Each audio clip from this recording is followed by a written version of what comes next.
Hello दोस्तों, हमारे YouTube channel में आप सभी का स्वागत है। आज की इस वीडियो में हम डिफेंस सेक्टर से बिलोंग करने वाली एक स्मॉल कैप पीएसयू स्टॉक के ऊपर डिस्कशन करने वाले हैं, जिसका नेम है मिस्र धातु निगम लिमिटेड।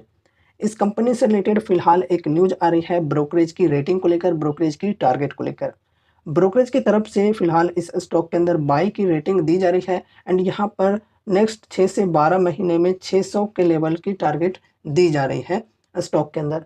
अभी हम देखेंगे कि ब्रोकरेज की क्या है राय इस स्टॉक के अंदर और इस कंपनी के फ्यूचर में ग्रोथ के क्या चांसेज हैं, ये भी हम समझने वाले हैं ब्रोकरेज के अनुसार। जो भी चीज़ें यहाँ पर बताई जा रही हैं इस कंपनी को लेकर ब्रोकरेज के द्वारा, वो सभी चीज़ों को समझने वाले हैं एंड साथ ही साथ कंपनी के फंडामेंटल्स एंड टेक्निकल्स को भी डिस्कस करेंगे। चलो शुरू करते हैं वीडियो को। फर्स्ट ऑफ ऑल न्यूज़ को डिस्कस कर लेते हैं। तो देखो, ये है न्यूज़ की हेडलाइन, 6 से 12 महीने में 600 का लेवल दिखाएगा पीएसयू स्टॉक, खरीदारी का तगड़ा मौका, साल भर में 65% उछला। चलो आगे बढ़ते हैं। यहाँ पर देखो, शुरू में कुछ चीज़ें लिखी गई हैं जो कि ओवरऑल मार्केट से रिलेटेड है, उसके बाद कंपनी के बारे में डिस्कस करेंगे। ठीक है, देखो, शेयर बाजार में हफ्ते भर की हल्की सुस्ती देखने के बाद दमदार रैली आई है और शुक्रवार को बाजार ने शानदार वीकली क्लोजिंग दिखाई है। सेंसेक्स निफ्टी ने पौने पौने फीसदी की तेजी दिखाई है। इस बाजार में जबरदस्त मुनाफे के मौके बन रहे हैं। ऐसे में पोर्टफोलियो में तगड़े स्टॉक शामिल करने का टाइम है। तो देखो, बाजार जो हमारा है ये अभी अपने हाई पर पहुंचा हुआ है एंड स्पेशली अगर हम डिफेंस सेक्टर की बात करें तो डिफेंस सेक्टर के अंदर बढ़िया तेजी हमें देखने को मिल रही है। डिफेंस स्टॉक्स की अगर हम बात करें तो लगभग अपने 52 वीक हाई पर पहुंची हुई है। एक new 52 week high, new record high बना चुके हैं स्टॉक्स। तो ऐसे में यहाँ पर अगर हम देखें तो अभी बाइंग करने का मौका नहीं है as a long term investor. Short term trader जो लोग हैं उनके लिए तो हो सकती है, लेकिन इन्वेस्टमेंट के पॉइंट ऑफ व्यू से अगर हम देखें लॉन्ग टर्म के लिए तो यहाँ पर सही समय नहीं है, क्योंकि प्राइस यहाँ पर हाई पर पहुंचे हुए है। वैल्यूएशन स्टॉक्स की काफ़ी ज़्यादा हाई हो गई है डिफेंस सेक्टर की। साथ ही साथ ऑयल एंड गैस जो सेक्टर है उनके अंदर भी बढ़िया तेजी देखने को मिल रही है। तो जो सेक्टर के अंदर बढ़िया तेजी बनी हुई है फिलहाल, उनके अंदर तो अभी मेरे ख्याल से अपॉर्चुनिटीज नहीं है, क्योंकि हाई पर बाई करना काफ़ी ज़्यादा रिस्की हो सकता है और एज अ इन्वेस्टर हमें हमेशा फियर में ही बाइंग करनी चाहिए, ना कि ग्रीड में। ठीक है, एंड यहाँ पर अभी की बात करें तो अभी कौन-कौन से सेक्टर्स गिरे हुए हैं? अभी यहाँ पर केमिकल सेक्टर की बात करें तो केमिकल सेक्टर कुछ खास परफॉर्म नहीं कर रहे हैं डिमांड स्लो डाउन की वजह से, तो वहाँ पर इन्वेस्टमेंट का मौका बढ़िया है। साथ ही साथ कुछ और भी सेक्टर्स हो सकते हैं। पावर सेक्टर के अंदर देखें तो पावर सेक्टर के अंदर भी तेज़ी हमें देखने को मिल ही रही है। पीएसयू स्टॉक्स के अंदर बढ़िया तेज़ी बनी हुई है। लेकिन कुछ जो प्राइवेट सेक्टर से रिलेटेड जो कंपनीज़ हैं पावर सेक्टर के अंदर, उनके अंदर गिरावट है, बढ़िया डिस्काउंट मिल रही है, तो वहाँ पर मौके बन रहे हैं। साथ ही साथ आईटी सेक्टर की बात करें तो आईटी सेक्टर के अंदर भी गिरावट थी, लेकिन जो टीसीएस की रिजल्ट आई उसके बाद स्टॉक के अंदर बढ़िया तेजी हमें देखने को मिल रही है। टीसीएस की तेजी भी हमने देखी कि 6-6% से यहाँ पर बढ़ी है एक दिन में। एंड इसके अलावा और भी जो इससे बिलोंग करने वाली जो कंपनी, इस सेक्टर से बिलोंग करने वाली जो कंपनीज हैं उनके अंदर भी तेजी आ गई टीसीएस की वजह से। केपीआईटी टेक की बात करें तो बढ़िया तेजी दिखा दी है। लेकिन हाँ, ऐसा नहीं है कि सभी स्टॉक्स ने तेजी दिखाई है। कुछ कुछ ऐसे भी स्टॉक्स होंगे जो भी अभी गिरे हुए हैं। जैसे हैप्पीएस्ट माइंड्स की बात करें तो अभी काफ़ी ज़्यादा गिरी हुई है। क्यों? क्योंकि जो हैप्पीएस्ट माइंड का जो बिजनेस चलता है वो यूएस से चलता है ज़्यादा। तो इस वजह से यूएस में जो अभी स्थिति है वो थोड़ी सी खराब है, इन्फ्लेशन वगैरह का चक्कर है। तो इस वजह से उनको जो ऑर्डर्स हैं वो कम मिल रहे हैं, उनको जो मतलब काम मिलते हैं ना वो कम मिल रहे हैं। इस वजह से हैप्पीएस्ट माइंड्स गिरा हुआ है, तो वहाँ पर मौका मिल सकता है। तो ऐसे हमें मौके देखने पड़ते हैं, मौका हमारे पास खुद चलकर नहीं आता है। ठीक है, देखना पड़ता है कि किस सेक्टर के अंदर अभी मौके बन रहे हैं, किस सेक्टर के अंदर, किस स्टॉक के अंदर अभी फियर का माहौल है, ग्रीड का माहौल है। इस सभी चीज़ों को हमें खुद से चेक करना पड़ता है। ठीक है, अब चलो आगे बढ़ते हैं, काफ़ी ज़्यादा घुस गए थे उन चीज़ों में। यहाँ पर देखो, पीएसयू शेयरों में अभी हाल की रैली थोड़ी थमी है, लेकिन mining, oil and gas, shipping, railway और कुछ और सेक्टरों में लगातार तेजी दिखाई दे रही है। देखो, जो सेक्टर अभी हम डिस्कस कर रहे थे यहाँ पर डिफेंस सेक्टर जो हो गया, यहाँ पर ये शिपिंग एंड यहाँ पर रेलवे की बात करें तो रेलवे के अंदर भी बढ़िया तेजी बनी हुई है। तो अभी लॉन्ग टर्म इन्वेस्टमेंट के लिए अभी रेलवे के अंदर भी अपॉर्चुनिटी हमें नहीं मिल रही है। ट्रेड के लिए यहाँ पर हम कह सकते हैं कि हाँ, शॉर्ट टर्म में यहाँ पर हम ट्रेड ले सकते हैं। तो ये जो सेक्टर्स हैं कुछ, इनके अंदर बढ़िया तेज़ी देखने को हमें मिल रही है। तो इस तेज़ी के बीच यहाँ पर जो ब्रोकरेज है उनके तरफ से एक स्टॉक के अंदर बाई की रेटिंग दी जा रही है। यहाँ पर देखो ये है स्टॉक मिश्र धातु निगम लिमिटेड। तो मिश्र धातु निगम लिमिटेड पर बाय की राय दी जा रही है ब्रोकरेज की तरफ से। अब कौन है ब्रोकरेज ये भी समझ लो, बहुत ब्रोकरेज ब्रोकरेज कर रहा हूँ, आप लोग सोच रहे हो कि भाई ये ब्रोकरेज है कौन। तो देखो ब्रोकरेज है यहाँ पर आईसीआईसीआई डायरेक्ट। आईसीआईसीआई डायरेक्ट ने ऐसे ही एक सरकारी स्टॉक में खरीदारी की राय दी है जहां आपको 20% से ज़्यादा अपसाइड का रिटर्न मिल सकता है। ब्रोकरेज ने 6 से 12 महीने की अवधि के लिए मिश्र धातु निगम में खरीदारी की सलाह दी है। ये कंपनी रक्षा मंत्रालय के डिफेंस प्रोडक्शन डिपार्टमेंट के तहत आती है और special steel, super alloys, titanium alloy वगैरह बनाती है। ये डिफेंस, स्पेस और एनर्जी सेक्टर के लिए मैन्युफैक्चरिंग करती है। ठीक है, तो देखो यहाँ पर ये जो कंपनी है ये काम करती है, अभी हमने देखा। एंड इस कंपनी के अंदर आईसीआईसीआई डायरेक्ट जो ब्रोकरेज है इनके तरफ से टारगेट दिए जा रहे हैं 20% की मूवमेंट आ सकती है स्टॉक के अंदर, ऐसा कहना है ब्रोकरेज का। एंड यहाँ पर देखो अवधि की बात करें तो ब्रोकरेज ने 6 से 12 महीने की अवधि के लिए स्टॉक के अंदर बाई की रेटिंग दी है। ठीक है, एंड चलो यहाँ पर हम आगे डिस्कस करते हैं। 600 रुपये तक भाव जाने का अनुमान। अभी मिश्र धातु निगम स्टॉक 518 रुपये के आसपास चल रहा है। ब्रोकरेज ने कहा कि शेयर अगले 6 से 12 महीनों में 600 रुपये पर जा सकता है। ठीक है, कंपनी को एग्जीक्यूशन में तेजी आने, मजबूत order outlook, FY26 to 20E के दौरान नए प्रोडक्ट डेवलपमेंट जैसे ट्रिगर से फ़ायदा हो सकता है। तो यहाँ पर ब्रोकरेज की तरफ से टारगेट इसलिए दिए जा रहे हैं क्योंकि यहाँ पर देखो कंपनी को एग्जीक्यूशन में तेजी आने, मजबूत ऑर्डर आउटलुक, ये सब चीज़ों की वजह से यहाँ पर ब्रोकरेज बुलिश है इस स्टॉक के अंदर। नेक्स्ट 6 to 12 मंथ्स के लिए यहाँ पर जो टारगेट दिए जा रहे हैं वो दिए जा रहे हैं 600 रुपये की। ठीक है, चलो आगे बढ़ते हैं। ब्रोकरेज ने 23% के रेवेन्यू CAGR और 41% एबिटा और 57% पैट का अनुमान लगाया, यानी कि प्रॉफिट आफ्टर टैक्स। आने वाले वक्त में मार्जिन में सुधार आने का भी अनुमान है, ये ब्रोकरेज का कहना है। ठीक है, देखो मार्जिन जो है कंपनी की वो काफ़ी कम है और इस वजह से जो कंपनी के प्रॉफिट्स हैं वो काफ़ी कम हुए हैं। इस साल की बात करें, FY24 की बात करें तो इसमें जो इनके मार्जिन हैं, प्रॉफिट मार्जिन, ओपीएम की जो परसेंटेज होती है, ऑपरेटिंग प्रॉफिट मार्जिन, उसमें बहुत ही ज़्यादा कमी देखने को मिली है। सेल्स तो बढ़ी लेकिन ओपीएम की जो परसेंटेज है, जो मार्जिन है वो कम हो गई। इस वजह से ओवरऑल जो नेट प्रॉफिट है इनका काफ़ी ज़्यादा घट गया है। तो वो चीज़ें यहाँ पर ब्रोकरेज की तरफ से बताई जा रही है कि आने वाले समय में ये सब जो चीज़ें हैं, रेवेन्यू 23% से बढ़ सकती है, 23% की CAGR से, एंड एबिटा 41% से, और जो प्रॉफिट आफ्टर टैक्स है ये बढ़ सकती है 57% से, और यहाँ पर जो मार्जिन है इसमें बताई जा रही है कि मार्जिन में सुधार देखने को मिल सकता है।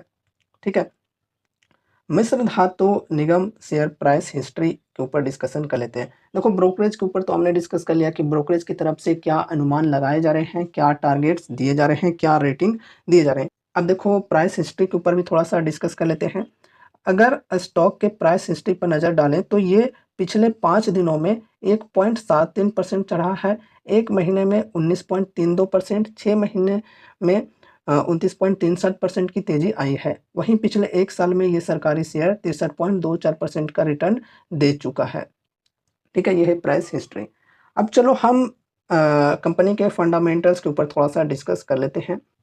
तो फर्स्ट ऑफ ऑल यहाँ पर हम मार्केट कैप की बात करें तो मार्केट कैप है 9,679 करोड़ की, मतलब एक स्मॉल कैप कंपनी है। स्टॉक पी की बात करें तो 106 है, इंडस्ट्री पी की बात करें तो 106 है। तो देखा जाए तो वैल्यूएशन एक्सपेंसिव नहीं है और ना ही सस्ती है, फेयर हम कह सकते हैं। पे रेशियो की बात करें तो ये माइनस में -15.4, ROC 9.39%, ROE 7%, तो कुछ खास नहीं है, सिंगल डिजिट में यहाँ पर ROC एंड ROE। फिर यहाँ पर हम प्रमोटर्स होल्डिंग की बात करें तो 74% है, चलो ठीक है। प्लेस्ड परसेंटेज यहाँ पर कुछ भी नहीं है, चलो बढ़िया है। करेंट प्राइस 517 रुपये, 52 वीक हाई 548 और लो 301 की। बुक वैल्यू 70.4 रुपये, डेप्ट 433 करोड़, डेप्ट टू इक्विटी 0.33। तो चलो डेप्ट कुछ खास नहीं है कंपनी के अंदर। फ्री कैश फ्लो 136 करोड़ की, डिविडेंड रेट 0.65%, फेस वैल्यू 10 रुपये की, EPS 4.87 रुपये की। तो देखा जाए तो वैल्यूएशन हमें कुछ खास देखने को नहीं मिले, एवरेज है। यहाँ पर ROC ROE की बात करें तो कुछ खास नहीं है, सिंगल डिजिट में है। एंड पी रेशियो देखें तो चलो पी रेशियो यहाँ पर एक्सपेंसिव हमें देखने को नहीं मिल रहा है और ना ही सस्ती है। यहाँ पर फेयर हमें देखने को मिल रहा है। बाकी प्रमोटर्स होल्डिंग ठीक है, डेप्ट भी कुछ ज़्यादा यहाँ पर हमें देखने को नहीं मिल रहा है। अब यहाँ पर हम आगे बढ़ते हैं। देखो compounded sales growth and compounded profit growth बात करें कंपनी की, तो यहाँ पर देखो TTM में सेल्स ग्रोथ ठीक रहा है 23% का, लेकिन प्रॉफिट ग्रोथ जैसा कि हमने बोला था कि FY24 के अंदर यानी कि पिछले 1 साल की हम बात करें तो यहाँ पर प्रॉफिट कमा है कंपनी की काफ़ी ज़्यादा। सेल्स बढ़ा है लेकिन प्रॉफिट कम गया क्योंकि यहाँ पर मार्जिन कंपनी की काफ़ी ज़्यादा कम होते हुए देखने को मिली है। इस वजह से देखो यहाँ पर माइनस में तो ओवरऑल था ही इधर, लेकिन TTM में देखो काफ़ी ज़्यादा माइनस में हो गया, तो -41% हो गया। तो यहाँ पर फ़िलहाल की सिचुएशन की बात करें तो कुछ ठीक हमें देखने को नहीं मिल रही है। पर्सनली मैं अपनी बताऊँ तो यहाँ पर मैं थोड़ा वेट करूँगा, हालात को सुधरने देते हैं, कुछ क्वार्टर्स देखेंगे, अगर बढ़िया यहाँ पर सुधार होते हुए हमें देखने को मिलती है, तो फिर यहाँ पर हम इन्वेस्टमेंट की सोचेंगे लॉन्ग टर्म के लिए, ठीक है? अभी यहाँ पर मैं वेट एंड वॉच करूँगा, बाकी आपकी चॉइस अलग भी हो सकती है। आपकी चॉइस अगर कहती है कि हाँ बाइंग करनी चाहिए लॉन्ग टर्म के लिए तो आप कर सकते हो। यहाँ पर स्टॉक प्राइस CAGR की बात करें तो चलो ठीक है, बढ़िया है। स्टॉक प्राइस जो है वो बढ़िया तरीके से बढ़िया CAGR से बढ़ा है। भले ही प्रॉफिट वगैरह ना बढ़े कंपनी की, स्टॉक की जो प्राइस है वो बढ़िया तरीके से बढ़ी है। रिटर्न ऑन इक्विटी की बात करें तो ये भी कुछ खास नहीं है, एवरेज यहाँ पर हम कहेंगे, ठीक है। अब देखो यहाँ पर हम इनके टेक्निकल्स के ऊपर डिस्कस कर लेते हैं। तो ये है मिश्र धातु निगम लिमिटेड की टेक्निकल्स एंड ये 1 डे का चार्ट लगा हुआ है। एंड ये अभी जो प्राइस है इनकी ये 516 की है। 52 वीक हाई की बात करें तो 52 वीक हाई है स्टॉक की 548 की, तो लगभग यहाँ पर अपने 52 वीक हाई पर ही है, ज़्यादा यहाँ पर डिस्टेंस नहीं है। तो अभी लॉन्ग टर्म के लिए अगर हम इन्वेस्टमेंट की सोचें तो कुछ खास डिस्काउंट अवेलेबल नहीं है। डिस्काउंट हमें मिल सकती है इस सपोर्ट पर जो कि 454 की है, फर्स्ट सपोर्ट हमारी हो जाएगी, अच्छी डिस्काउंट यहाँ पर मिल जाएगी। फिर सेकंड सपोर्ट की बात करें तो हमारी सेकंड सपोर्ट है 401 की, 400 की। फिर थर्ड सपोर्ट की बात करें तो थर्ड सपोर्ट हमारी है 353 की। तो ये तीनों सपोर्ट के लेवल्स को ध्यान में रखना है। अगर आपको ये स्टॉक पसंद आती है तो आगे चलकर जब भी करेक्शन आती है स्टॉक के अंदर तो फिर ये लेवल्स के अनुसार आप लोग बाइंग कर सकते हो, ठीक है। इन लेवल्स में बढ़िया डिस्काउंट मिल जाएगी हमें, है ना। अब देखो यहाँ पर एक चीज़ आप लोग समझो, ये जो कंपनी है इनके सेल्स एंड प्रॉफिट को हमने देखा कुछ खास यहाँ पर देखने को नहीं मिले हैं। इस वजह से मार्केट ने इनकी जो वैल्यूएशन है इनको हाई नहीं किया है। कुछ और स्टॉक्स की बात करें तो वैल्यूएशन हाई देखने को मिलते हैं, लेकिन उनकी सेल्स एंड प्रॉफिट की बात करें तो उनके अंदर बढ़िया कंसिस्टेंसी देखने को मिलती है, बढ़िया ग्रोथ देखने को मिलती है। अब इसके अंदर वैसा सीन नहीं है, इस वजह से जो पी रेशियो इनका है वो कुछ खास ज़्यादा हमें देखने को नहीं मिला है, इंडस्ट्री के इक्वल ही देखने को मिल रहा है, क्योंकि मार्केट ने वैल्यूएशन ही वैसी दे रखी है कंपनी को, क्योंकि उस प्रकार से ये डिलीवर नहीं कर पा रही है, ठीक है। सेल्स एंड प्रॉफिट बढ़िया नहीं दे पा रही है, इस वजह से मार्केट ने इसको जो वैल्यूएशन है वो काफ़ी ज़्यादा हाई नहीं दे रखा है। अब देखो कुछ क्वार्टर्स आने वाले जो होंगे, अगर देखो Q1 की बात करें, Q1 में अगर बढ़िया यहाँ पर हमें ग्रोथ देखने को मिलती है इनकी सेल्स एंड प्रॉफिट के अंदर, तो फिर यहाँ पर वैल्यूएशन थोड़ी सी बढ़ेगी, मार्केट इनकी वैल्यूएशन को बढ़ाएगी। तो वो चीज़ें एक तरह से देखें तो सही होती है। कोई कंपनी की वैल्यूएशन अगर मार्केट ने हाई कर रखी है तो ज़रूर कुछ ना कुछ उस कंपनी में बात होगी, ये आप लोग समझ सकते हो। और आप लोग कैसे समझोगे? उनके सेल्स एंड प्रॉफिट को देखोगे, ठीक है। एंड यहाँ पर बात करें तो सेल्स एंड प्रॉफिट कुछ खास हमें देखने को नहीं मिले हैं। ओपीएम की जो परसेंटेज है वो कुछ खास हमें देखने को नहीं मिले हैं। इस वजह से मार्केट ने इनकी वैल्यूएशन को कम रखा है ना। तो यहाँ पर अभी अगर हम इन्वेस्टमेंट की बात करें तो इन्वेस्टमेंट के लिए वैल्यूएशन तो चलो ठीक है, ओके है, लेकिन यहाँ पर अभी जो प्राइस है ये अपने 52 वीक हाई के आसपास ही है और ये रेजिस्टेंस का लेवल है, तो यहाँ से प्रॉफिट बुकिंग भी आने की चांसेज है। और जैसे कि आप देख सकते हो कि इस लेवल को टच करने के बाद प्रॉफिट बुकिंग भी हुए हैं। ये जो रेजिस्टेंस की लेवल है ये है 542 की, और यहाँ पर 542 के लेवल को प्राइस ने टच करके वापस भी आया है और अभी 516 पर ट्रेड कर रहा है। तो इसलिए रेजिस्टेंस के लेवल पर बाइंग नहीं करनी चाहिए एक लॉन्ग टर्म इन्वेस्टर को। अगर प्राइस गिरकर इस लेवल पर आती है, प्रॉफिट बुकिंग अगर कंटिन्यू रहता है और प्राइस गिरकर यहाँ पर ये 454 के सपोर्ट तक आती है, तो फिर यहाँ पर हम बाइंग के लिए सोच सकते हैं। लेकिन हाँ, ध्यान में रखना, अगर आपको ये स्टॉक पसंद आती है, आपको खुद से एनालिसिस, खुद से रिसर्च करना होगा या फिर अपने फाइनेंशियल एडवाइजर से कंसल्ट करना होगा। अगर फिर ठीक लगती है तो ही इन्वेस्टमेंट की डिसीजन लेना, वरना नहीं। ठीक है, तो ये हो गई लॉन्ग टर्म के लिए। अब शॉर्ट टर्म के लिए बात करें तो शॉर्ट टर्म के लिए यहाँ पर ब्रेकआउट ट्रेड लिया जा सकता है।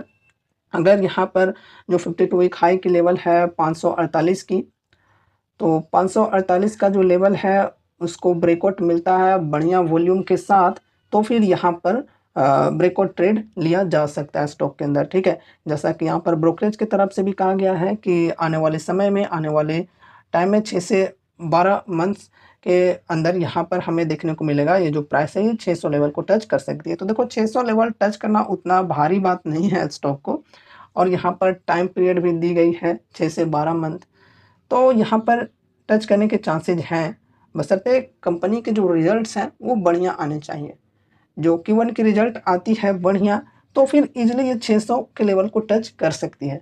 तो यहाँ पर शॉर्ट टर्म में बढ़िया प्रॉफिट्स बन सकते हैं इन्वेस्टर्स को। अगर यहाँ पर ब्रेकआउट मिलता है जो 52 वीक हाई का लेवल है, ये जो रेजिस्टेंस है 542, इससे थोड़ा ऊपर है 548, तो 548 के ऊपर अगर ब्रेकआउट मिलता है बढ़िया वॉल्यूम के साथ, बड़ी कैंडल के साथ, तो फिर हम एक स्टॉप लॉस लगाकर यहाँ पर एंट्री ले सकते हैं और हम 600 के लिए बैठ सकते हैं। ठीक है, स्टॉप लॉस यहाँ पर ये जो ट्रेंड लाइन है इसके नीचे की लगा सकते हैं। बाकी आप अपने हिसाब से जो भी आपका रिस्क मैनेजमेंट है उसके हिसाब से यहाँ पर आप स्टॉप लॉस एंड टारगेट्स वगैरह कर सकते हो। ठीक है, तो ये रही हमारी आज की वीडियो मिश्र धातु निगम लिमिटेड स्टॉक के ऊपर। उम्मीद है कि इस कंपनी के बारे में आपको कुछ यूजफुल इन्फॉर्मेशन मिले होंगे एंड ये वीडियो आपको ज़रूर से पसंद आए होंगे। तो इस वीडियो को लाइक करके चैनल को सब्सक्राइब कर लेना और मिलते हैं अगले नए वीडियोज़ के साथ। तब तक के लिए बाय बाय।